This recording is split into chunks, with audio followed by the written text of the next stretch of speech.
Do you seek unique and interesting ways to go on adventures? Well, I do too, and the Soma Wolverine was exactly what I needed. Adventures can be had on rides or even building something meaningful. Using a Wolverine frame as your canvas for the bike you want is exactly that. Mostly because it is so versatile, and that's where the adventure lies. The Wolverine is commonly called a monster cross bike, and many build it that way. I bought the Wolverine V3 frame 4 years ago and built it into the best possible bike packing bike I could. It was a fun build, and I used it on a ton of adventures. I also bought it because I love to build things, especially bicycles. The versatility of the Wolverine fed exactly that.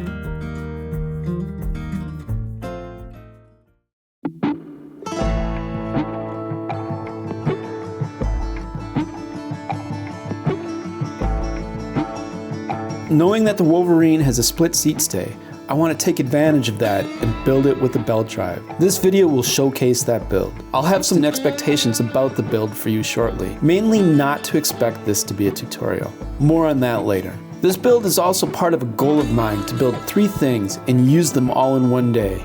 I built a bike, rebuilt a Jeep, and by far the most rewarding, a cedar strip canoe. In all, it took me 4 years to build all 3 and 1 emotional day experiencing them in the North Woods of Wisconsin. This video will only focus on the belt drive build of the Wolverine. If you are interested in the Jeep or canoe builds, leave me a comment and I'll share my other channels where I cover those.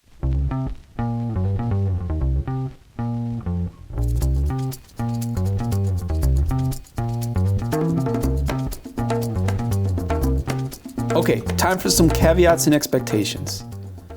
First, while I do show me building the Wolverine frame into a belt-driven bike, this is not a tutorial on how to do it. Scheiße. This is an experiential video. It's a slice of my life where I had a goal and I pressed record while doing it. If you've come here for information on how to build a single-speed belt drive, leave me a comment or send me a DM on Instagram.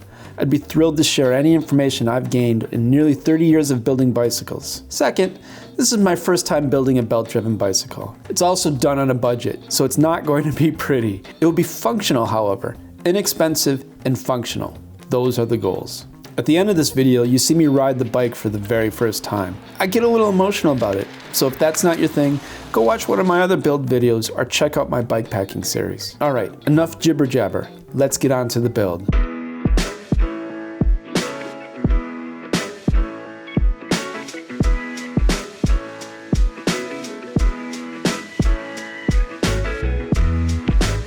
Swapping my Wolverine into a belt drivetrain is something I've wanted to do for a very long time. While it's not the main reason I got the Wolverine frame, the split seat stay was a final deciding factor over similar monster cross frames. Without knowing how much I would like this, especially the single speed component of it, I want to keep this build cheap. As I go through the components, you may see some cheap ones and some expensive ones. Keep in mind, the cheap components were bought specifically for this build, and the expensive ones I already had in my parts bin from other builds or just on hand for future builds.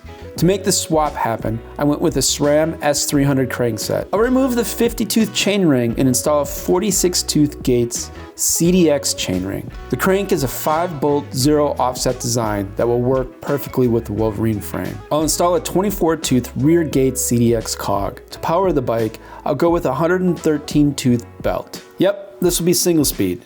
How did I determine what I needed? When building a gear-driven drivetrain, I planned for the environment I would ride the bike most. If I want fast in the flats, I want to go with a top gear inch of 100 or above. If I'm riding in steep hilly areas, I'll keep the low-end gear inches around and sometimes below 20. For this build, I wanted a drivetrain that would have a gear inch in the middle range. That means somewhere around 55 gear inches.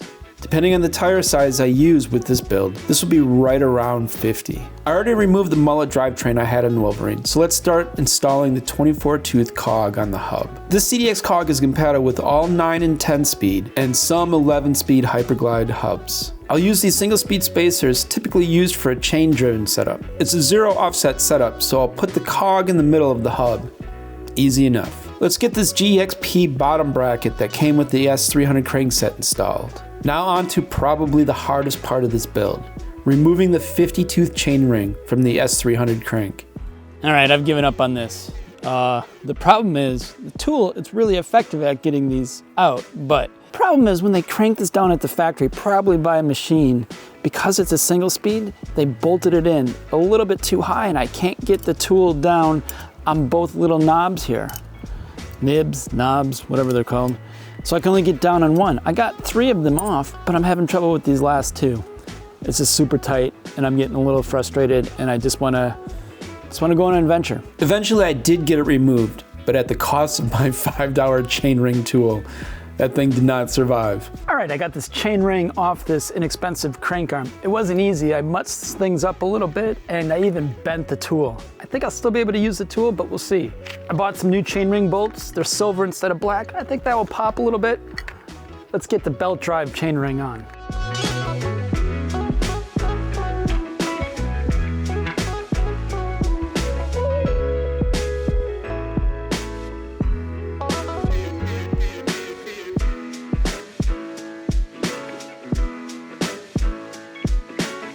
All right, I got it installed. Sometimes I make things a little bit more difficult for me than I should.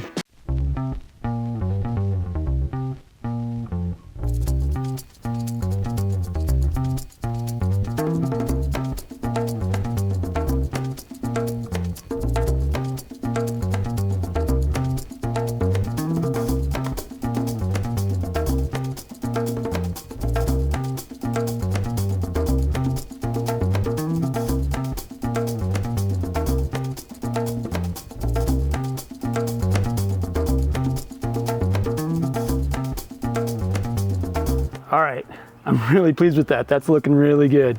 Now for the money shots. Getting the belt on the other side of the seat stay and this wheel on.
To finalize this build, I'll add some well-used Shimano PD530 pedals. These mountain bike pedals are by far my favorite to use for gravel, touring, and monster cross bikes. They're cheap and extremely versatile. Sadly, they don't make the PD530s anymore. Finally, I have a Brooks B17 saddle. I plan to use this saddle for a different build, but it just seems to fit perfectly here aesthetically.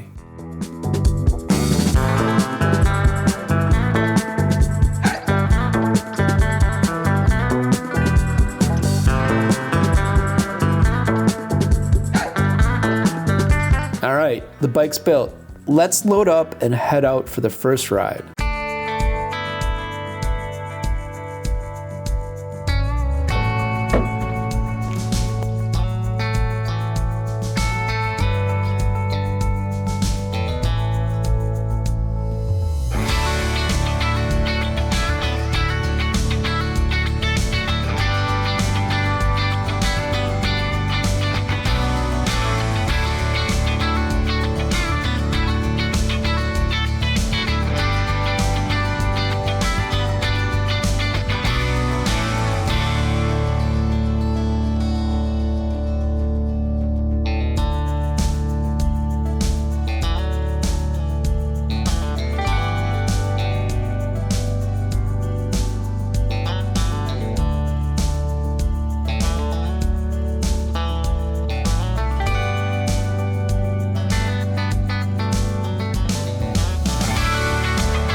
All right, here it is.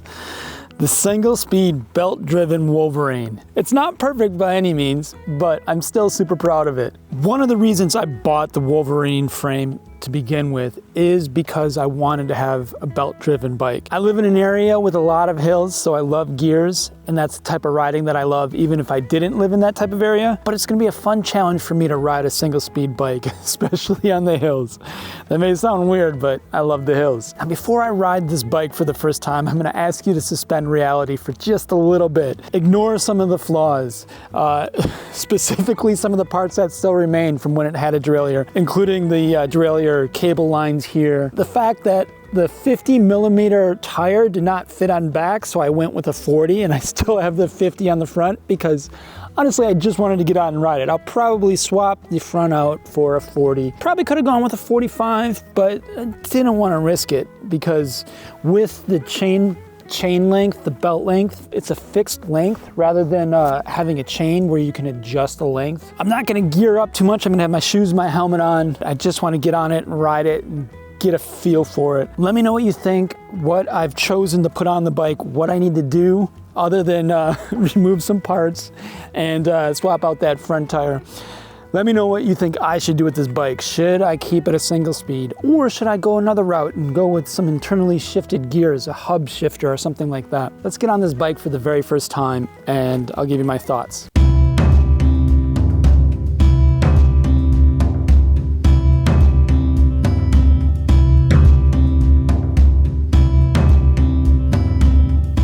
What I love best about this build is how incredibly quiet the drivetrain is. It's the very first thing I noticed. With the exception of the big wheel that I had when I was 5, for the last 45 years, I've been riding chain-driven drivetrains. Because of that, the lack of chain noise was surprising. The belt is tight, and I would imagine that's one of the reasons it creates a smooth pedal stroke. I won't need regular maintenance or use messy lubrication like I would with a chain. Goodbye fake cassette tattoos. Belt drives are supposed to last a lot longer than chain-driven drivetrains.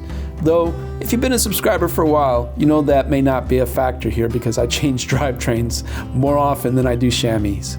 The single speed was difficult to pedal up steep hills, and even more frustrating to not have the upper gear inch to pedal fast downhill. This isn't a knock on the belt drive though. I know a single speed truly isn't for me. If I do keep the belt drive on this Wolverine, I'd only ride this bike on my mostly flat commute to work, or build a wheel with an internally geared hub. Using an internally geared hub is a really hard decision for me to make because I much prefer a drop bar setup. And to my knowledge, there aren't any internally geared hubs that work with a drop bar setup. Leave me a comment below if you know of one or a hack to make it work. I think it's really time to make this bike less ghetto and remove the derailleur cable housing and retape the bars. Problem is I really suck at it, and it's one of the few things I'll pay a shop to do.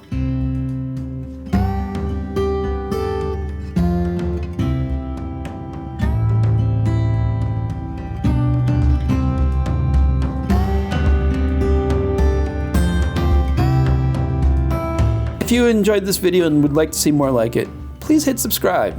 I'll see you in the next one.